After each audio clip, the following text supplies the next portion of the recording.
Bismillahirrahmanirrahim. Alhamdulillahi rabbil alamin. Salatu wassalamu ala asyrafil anbiya'i wal mursalin. Nabiyina Muhammadin wa ala alihi wa sahbihi ajmain. Assalamualaikum warahmatullahi wabarakatuh. So inshallah sirah. So natapos na nga yung una at ikalawang bay'ah doon sa Aqaba. Ingay, mga ganitong pangyayari. Siyempre, binabantayan din ito ni Satanas ng kanyang mga kampon.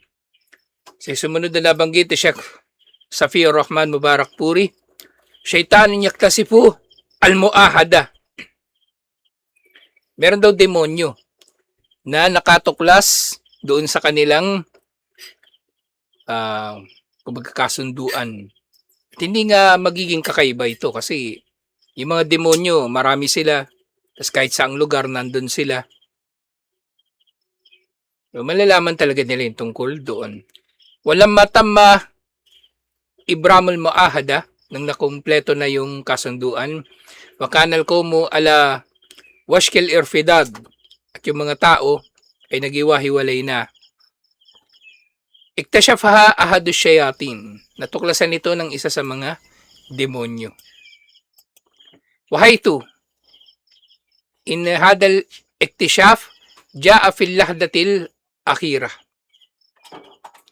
Pero nga, dahil maring bahagi ng proteksyon ni Allah na yung si Propeta Muhammad sallallahu alaihi wasallam ay may ingatan, mapangangalagaan mula sa mga demonyo kasama ng Esma. Doon sa mismong bay'a, wala sila, yung mga demonyo. Kasi nga, late na nalaman nung demonyo yung tungkol sa pagtitipon at maaring bahagi na yun ng Esma kay Propeta Muhammad sallallahu alaihi wasallam, pangalaga sa kanya ni Allah. Walam yakun yumkinu iblagu zu'ama Quraysh hadal khabar sirran. At nga, ginawa nila ito, kumbaga, nangyari yung pagtitipon ng sikreto. At kahit mga demonyo hindi nila nalaman ang tungkol dito sa protection ni Allah, sa pamagitan ng protection ni Allah. At hindi dahil late na nalaman ng mga demonyo yung tungkol dito, hindi rin nila napabatid agad sa Quraysh ang tungkol dito. Hindi nila nagawa na magsumbong agad. Liubagitu al-mujtami'ina wa hum fi sya'bi. So, hindi raw na gulo ng Quraysh o hindi raw nagawa ng Quraysh na malaman ito at hindi rin nila nabulabog yung mga magtitipon doon sa Sha'ab na yun, doon sa kumbaga malalim na bahagi ng bundok o ng lupa. Kasi nandoon din naman yung Quraysh panahon ito ng Hajj at doon pa ito nangyari sa Mina. So nandoon ng Quraysh pero hindi nila nalaman. Kung yung demonyo nakakapaglakbay ng mabilis patungo sa malayong lugar, mas madali niyang mapupuntahan ng Quraysh kung nalaman niya ito agad habang nagtitipon pa yung mga tao doon sa Aqaba. Hinga ka madalika syaitan ala murtafain minal ard. So, pagkatapos daw nung bay'a, tumayo daw ang demonyo na ito sa isang mataas na bahagi ng lupa. So, nandun pa rin sila sa Mina, hindi pala sa Makkah, nandun pa sila sa Mina. Wasaha, bi anfadi sautin sumiakat. At sumigaw ito ng pinakamaingay, pinakamalakas na boses na magagawa nino man. Ya ahlal jababib, o jabajib pala, ya ahlal jabajib, o mga tao na nasa inyong mga tahanan, ibig sabihin dito yung mga bahay, mga tent nila. Halakum fi mudammama wassubatu ma'ahu. Anong gagawin ninyo? Tungkol kay mudammam at sa mga taong tumalikod sa inyong relihiyon na mga kasama niya. Kadijtama'u ala harbikum. Nagtipon-tipon na sila upang labanan kayo. So, ganito yung pagkakasabi ng demonyo. Ganito yung pagkakasabi niya. Dito, Makikita nga natin, so, yung Quraysh, ang tawag nila kay Propeta Muhammad sallallahu alaihi wasallam ay Mudammam. So literal na kabaliktaran ng Muhammad. Muhammad kapuri-puri, Mudammam kapintas-pintas. At ang tawag nila sa mga yumayakap sa Islam, Subat. Mga yumakap sa relihiyon ng mga Sabyano, yung mga sumasamba sa mga bituin at mga heavenly bodies. Ganun ang tawag nila. So masama palagi ang kanilang pagturing sa mga nagmumuslim. Napakasama. At itong demonyo na itong sinabi niya, ang mga tao ay nagtipon-tipon na laban sa inyo. Si Propeta Muhammad sallallahu alaihi wasallam at yung kanyang mga kasama. So sulsul, may kasamang sulsul. Hindi lang ito nagsumbong basta-basta. Siya ay nagsulsul din sa Quraysh. Makikita natin dito kung ano yung ugali ng masamang tao. Diba? Ganito rin itong demonyo na ito. Sumbungero na, sulsulero pa. Faqala Rasulullah sallallahu alaihi wasallam, hada asabbu al-aqaba. Ang demonyo daw na yon ay azab ng Aqaba. Yung azab, isa sa mga tawag nila sa mga jinn.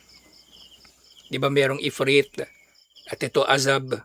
So, isa ito sa mga uri ng mga demonyo na nandoon sa Aqaba.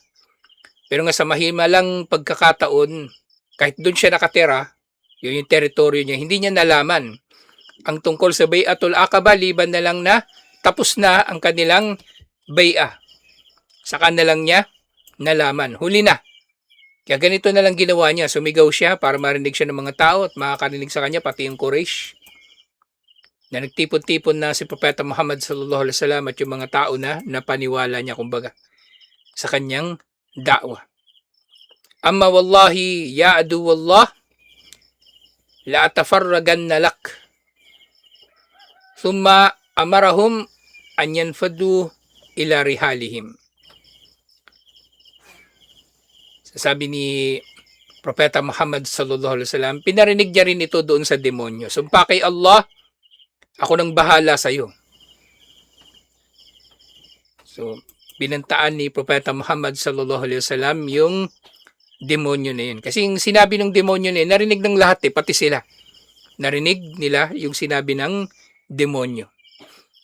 At inutusan na niya yung mga tao na umuwi sa kanilang mga tent. At yun nga, dahil dito, so na-realize agad ng Ansar yung pinangangambahan nila. Nasusundan si Propeta Muhammad sallallahu alaihi wasallam ng kung anumang bumabagabag sa kanya sa Makkah. Susundan siya doon sa Madina. At maaring dala-dala kasama ni Propeta Muhammad sallallahu alaihi wasallam ang digmaan. Pero nga katulad na babanggit natin nung nakaraan, mas marami pa, maaring mas marami pang experience ang Ansar kaysa sa Quraysh sa labanan. At napatunayan nila ito sa maraming pagkakataon. Sa Badr, sa Uhud, sa lahat ng labanan. Nandun si Khalid bin Walid, oo. Pero yung Ansar, sila sa, kumbaga, sa individual na level o kumbaga sa kanilang, kahit magsama-sama pa sila, yung Quraysh at magsama-sama yung Ansar, may kita mo yung superiority ng Ansar sa labanan. Yung sumunod na bahagi, isti'dadul Ansar lidarbi Quraysh. Naghanda na, inunahan na ng Ansar ang Quraysh at sila mismo naghanda na rin. At maaring handa naman ng Ansar. Talaga, ever since, handa sila sa labanan. Wa inda sima'i sautin. Wa inda sima'i sauti hada syaitan, qala al-Abbas bin Ubadah bin Nadla.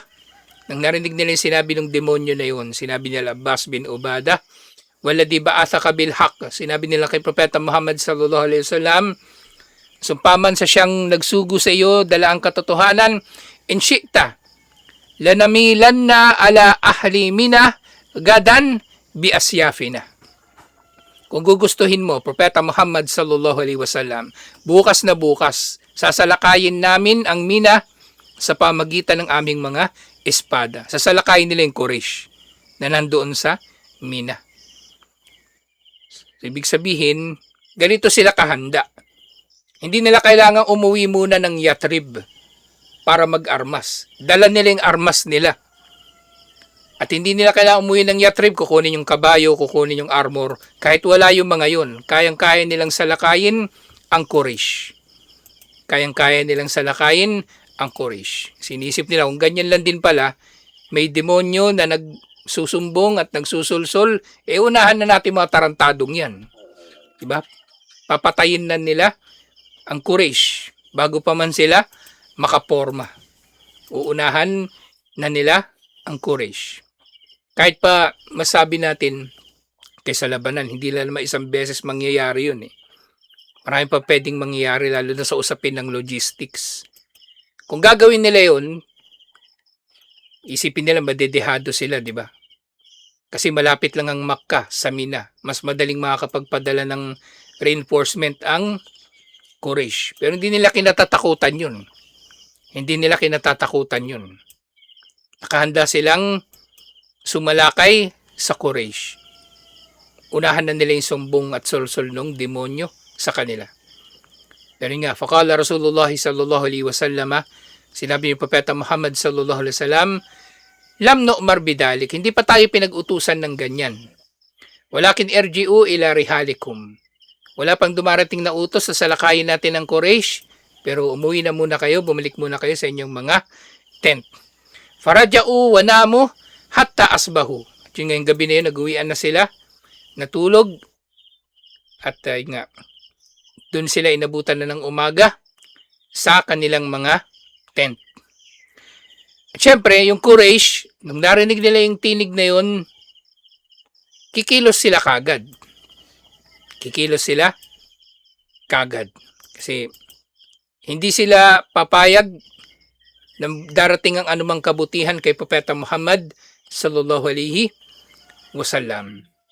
Hindi sila papayag. Kaya gumawa sila ng hakbang agad-agad. Kasi nga Quraysh takaddama al-ihtijaju ila ru'asa Yathrib. Nagpunta daw ang mga pinuno ng Quraysh sa mga pinuno ng Yathrib. Pero nga dito sa pagkakataon na ito, ang karamihan sa kanilang mga pinuno nagmuslim na. Yung mga mayaman sa kanila nagmuslim na. May mangilan-ngilan na lang siguro hindi pa nagmo-Muslim. Hindi natin alam kung nandito ba sa Mina sa pagkakataon na ito, yung huli nating natalakay, si Amr bin al-Jamuh, na hindi pa nag-Muslim. Nag-Muslim siya yung bago na lang mag-Uhud. Yung tinapon ng mga anak niya yung kanyang rebulto. Pero marami sa kanila nag-Muslim na. Sina Sa'ad bin Mu'ad lalo na. Si Abdullah bin Ubay bin Salul, hindi pa siya Muslim dito. Nag-Muslim siya pagkatapos ng Badar. Si Abdullah bin Ubay bin Salul ang pinuno ng mga munafik. Lamma qara'a hadal khabaru adana Quraysh waqa'at fihim dajja. Nang nakarinig sa mga taingan ng Quraysh ang tinig na yun at yung balita na yun, nagkagulo daw sila. Wasawarathum al-kalakil wal ahzan. At sila ay pinangibabawan ng pangamba at takot at kalungkutan. Lianhum kanu ala ma'rifatin tama biawaqibi mitli hadhihi al-bai'ah wa nataijiha binisbati ila anfusihim wa amwalihim. So natakot sila, nangamba. Kasi alam nila magiging resulta ng bai'ah na ito sa kanilang mga sarili at sa kanilang yaman. So nalaman ng Quraysh. Ang Madina nasa pagitan ng Makkah at ng Syria. At dumadaan sila ng Madina. So anytime, pwede silang ambushin ng Ansar kung gugustuhin ng Ansar. At ganun nga nangyari doon sa Badar. Aambushin sana ng Ansar yung caravan ni Abu Sufyan. Pero nakatakas si Abu Sufyan. At sila Abu Jahal pumunta ng Madina para i-rescue yung kanilang caravan. Nung nalaman nila nakatakas sa si Abu Sufyan, gusto na sana umuwi ng mga tao. Pero mayabang na si Abu Jahal, itinuloy na niya yung pakikidigma sa mga Ansar at kay Propeta Muhammad sallallahu alaihi wasallam at sa mga Muhajirun. So tinuloy na nila yung kanilang pakikibaka. Hindi na sila umuwi. Hindi na sila umuwi. So naiisip na nila yung mga posibleng mangyayari at hindi magiging maganda para sa kanila kapag ganito. Famaan asbahu hatta tawajjaha wafdun kabirun min zu'ama'i Makkah wa akabiru mujrimiha ila ahli Yathrib. So kinaumagahan, sa unang pagliwanag, umalis ang isang malaking grupo ng mga pinuno ng Makkah at syempre kasama yung kanilang mga kriminal. Si Abu Jahal, lalong-lalo na. At pinuntahan nila ang mga pinuno ng Yathrib. At sinabi nila, Ya ma'syar al-Khazraj, innahu qad balagana annakum qad ji'tum ila sahibina hadha tastakhrijunahu min bayni adhurina. O mga taga-Khazraj, kasi tawag nga nila dun sa Ansar, Khazraj lahat-lahat kasi mas malaki yung Khazraj eh. Dumating sa amin ang balita na kinukuha ninyo mula sa amin ang aming kasama, si Propeta Muhammad sallallahu alaihi wasallam. Wa tubayi'unahu ala harbina, at kayo ay nagbaya sa kanya na didigmain ninyo kami. Yung ayon doon sa sinabi ng demonyo. Wa innahu Allah ma min hayyin min al-arabi abgadu ilayna min an tunshibal harb bainana wa bainahum minkum. So, pa kay Allah, walang sino mang tribo ng mga Arabo na gusto naming makalaban. O walang tribo ng mga Arabo na pinakakinaayawan namin na makalaban liban pa sa inyo. So ayaw daw nilang magkaroon ng digmaan sa Ansar. Pero maaring pananalita na lang ito eh. Pananalita lang ito. Diplomasya, kumbaga. Pero sa panahon na ito, nanggigigil na din talaga sila kay Propeta Muhammad sallallahu alaihi wasallam at sa Quraysh. Kung may pagkakataon, pwede naman nilang traidorin yung Quraysh. Baka pinag-isipan pa nila yun. Salakayin din nila ang, hindi pala yung Ansar. Baka may pagkakataon, naisip din nila na salakayin ang Ansar, traidorin ng Ansar. Salakayin sila mismo doon sa Mina, katulad ng kung ano yung naisip ng Ansar kagabi. Walamma kana musyrikul Khazraj, la ya'rifuna shay'an an ahadihil bay'ah. Pero ngayon, yung ilan sa mga nakausap nila, hindi naman Muslim, kasi hindi naman lahat ng nando sa Mina nung panahon na yun ay nag-Muslim. Lalo na yung mga pinuno, meron pero namang natitira na mangilan-ngilan. So hindi nila alam ang tungkol sa bay'ah na yun. Lihanna tamat fi sirriyatin tamatin fi dilalil layl. Dahil nakumpleto ang bay'ah sa matinding pagsisikreto sa kadiliman ng gabi. In ba'ata haula'il musyrikuna yahlifuna billah. Pero nga, yung mga musyrik na ito na tinutukoy, yung taga-Ansar, yung mga kababayan ng mga Ansar, mga taga-Yathrib. So nanunumpa sila kay Allah, makana min shay'in wa ma'alimnahu. Walang nangyari na anuman. Kung may nangyari man, hindi namin alam yun. Hatta ataw Abdullah bin Ubay bin Salul. So dito na si Abdullah bin Ubay bin Salul. Hindi pa siya Muslim nga din dito. Nag-Muslim siya pagkatapos ng Badar. Faja'ala yaqul, hada batilun. Sasabi ni Abdullah bin Ubay bin Salul, hindi totoo yan. Yung sinasabi niya, hindi totoo yan. Wa ma kana hada, imposibleng mangyayari yan. Wa ma kana qawmi liyaftatu ala bimitli hada.